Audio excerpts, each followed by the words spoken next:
And so, it continues. Hello there, welcome back to Max's Writing Advice Q&A. In tonight's episode, I have a selection of questions picked by a random number generator and sent by viewers just like you. Every week, questions are chosen randomly, so your question, if you so choose to leave one in the comments down below, is as likely to be picked as anyone else's. Today we're going to be talking about what to do when you've got characters but no story, overcoming the writer's boredom, and more. But before I go anywhere, allow me to give you the formal disclaimer, as always, and remind you that the following is merely just my advice, my opinion, and what works for me. Don't take it as gospel, instead take it as the ramblings of a silly person who looks a little bit, or rather precisely like this. You know the drill. 3 questions, 3 minutes a pop, let's dive right in. Our first question goes a little bit like this. I have these lovely characters all planned out, but I'm afraid I'll never get to writing them, as I don't quite know what to do with them. I could just let them go wild, I guess, but I want it to be a meaningful story. What to do with characters without a story? This is a pretty good question. A great way to start today's video, so let's take it from the top. Timer on!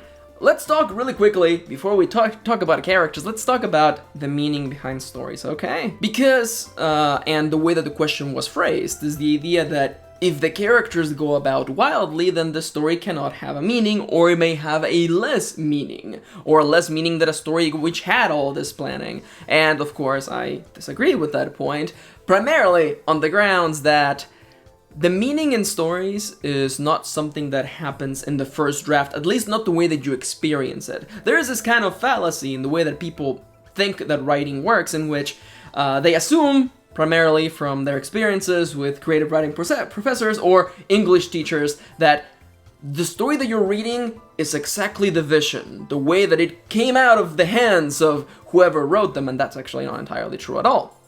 I recommend, if you have not already, check out Stephen King's memoir, On Writing by Stephen King. Link, description down below. It's my favorite book on writing.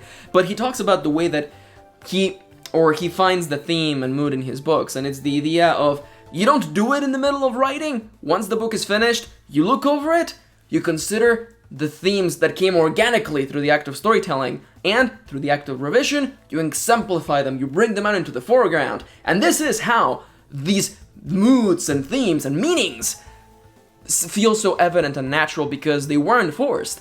That's what came out in the story.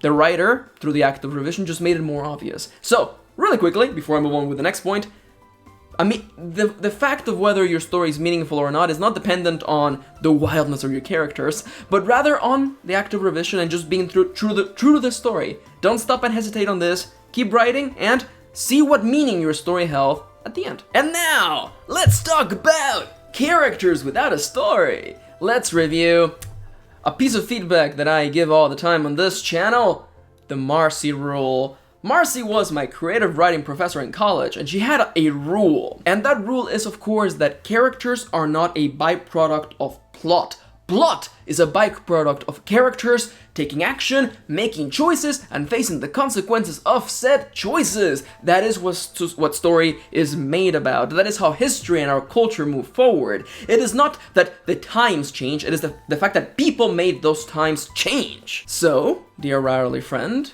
and anybody out there worrying about the fact that they think their story or their book has no story, but it certainly has fun characters that seem exciting to write, consider these characters. What do they want? What's standing in their way? What is happening in their life right now? Not all stories have to be about people wanting things. The stories can be about people reacting to things. Natural disasters, times of economic crisis, or just changes in the social hierarchy. What is going on in your character's life? And take us there. Show us their point of view and lead us through their story. Remember, again, that story is not what happens when you plot it all out. Story is what happens when characters are doing things. And moving forward, the story, okay? Focus on your characters, focus on what they want, and then let them run wild, okay?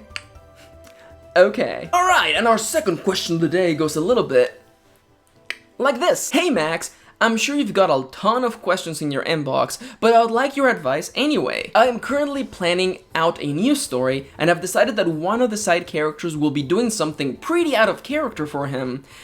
Is there any way that doing something out of character, OC, could be justified? Alright, there's like 2 points that I want to make really quickly, but I guess I'll just start with the biggest one, and that is that although the planning process to many seems like it's the point in which characters are made, I feel differently about it. And if you've seen my planning guide, you've seen my advice, you know how I feel about this.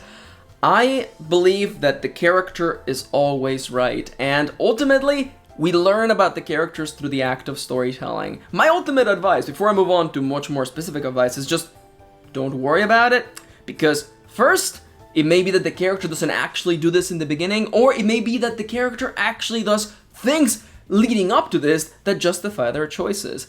Give the character the benefit of the doubt, and remember that the character is always right, okay?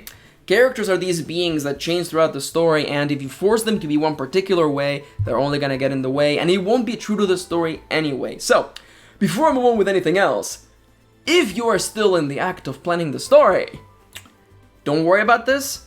When you get to the act of jumping and writing, write and see what happens, okay? It may be that the character actually behaves correctly considering the events that have led up to this, or maybe not. Ultimately, the best way to fix something like a character acting out of character is through the act of revision. So until then, don't worry about it. I know that a lot of people are like, but you're just, pushing away these problems. Well, yeah, because you're supposed to fix them during revision. If you worry about them during the first draft, you're not gonna get the first draft done. So, again, that's what I think about that. And now for my other points. The other main thing that I want to talk about, and it's just kind of like a revision. No, it's kind of an highlighting, underlining of my feedback and my advice here is that how do we make sure that our characters behave like real people? How can we guarantee that they will jump out of the page and people will recognize them and feel that they are complex people? And the answer to that is to treat them like people. You don't question people.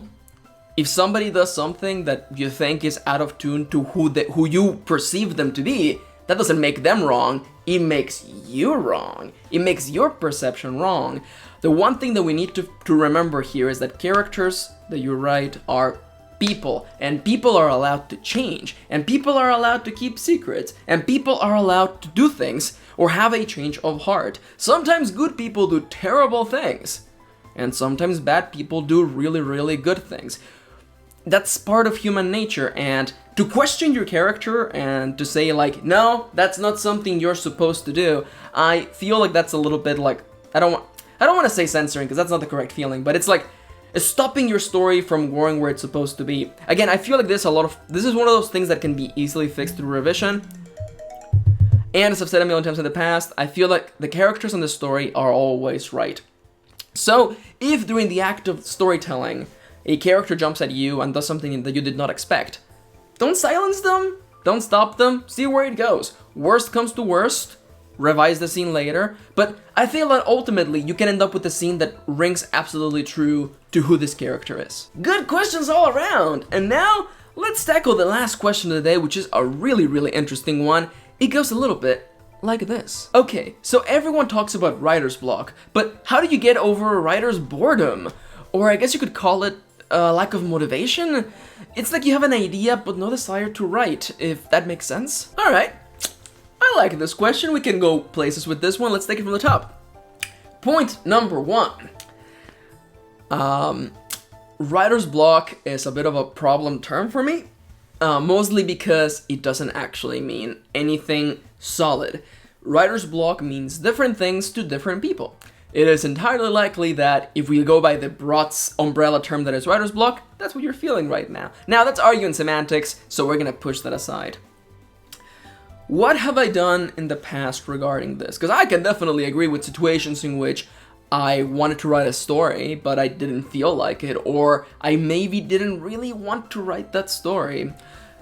At this point, I feel like there's a bit of an impasse, and there's 2 possible pathways for this. Number 1, inspect your own feelings. You don't have to tell anybody. You're an adult, you can make your own choices, you can be honest with yourself. Do you actually want to write that story? Are you doing it because you want to, because it seems fun and exciting and you just can't wait? Or are you doing it for ulterior motives? There's nothing wrong with feeling like that or considering to do something like that, but at least from my point of view, anytime I've thought of doing something because it would make me popular or get me money, I immediately lose all momentum because I'm not doing it for me. And that's not how life works. You should, especially with writing, because you're spending your time doing this, you should have fun and write about things that excite you. Now, that being said, if you consider your scenario at hand and you think to yourself, no, I really want to write that story, but I just don't have the motivation. Or maybe it is that you have something else in mind. Welcome back to Writing Advice. It sounds just like life advice. Is there anything going on in your life right now? Is there anything you should probably take care of right at this very moment? Or you've been putting away? It's summer right now, but should you be working in your summer school homework? Should you have sent your application for college already? Shouldn't you have gotten back to your boss on that one email that you've been putting away forever? Or should you just go call your mother? Take care of those things. I like to think of it as mental RAM. Oh god, that's a thing from one of my books, isn't it? Think of like the RAM for your computer, and there's applications taking space in the background. Little things like that, like getting back to somebody, or remembering to go freaking buy conditioner next time you go to the shop. All those things burn away your mental RAM, and that's why I make a point to write them down and take care of them as soon as possible. Some of them may be as petty as going to get groceries, or some may be as big as attending somebody's funeral. These things are tough, but the respite is this. Once they're done, they're done. So if there's anything in your life that's getting in the way, be honest with yourself and just go and do it. Just go and do it. Just take care of it so you can move on with your life. I know it sucks. It's terrible. Pull out that band-aid. Just pull it off. Get the pain done with. And get back to living and get back to writing. Okay? Okay. Man, that was a good question. Or rather, that was a good answer. I feel really good about that. But anyhow, I hope that today's questions helped. I hope that if anything, I gave you another point of view. For the time being though, I want to hear your thoughts. What do you think about the questions that were answered today? Do you have your own point of view? And above all, do you have questions you would like me to answer next time? Because remember, questions are chosen randomly every week, so your question is as likely to be picked as anyone else's. For the time being though, this video has been a really emotional one, and I hope that it really did help, and I hope that I gave you a different way of looking at things. Get back to living, okay? Stop worrying about these little things. Take care of them. If there's nothing you can do about it, then make your peace and move on, okay? Okay. Get back to living.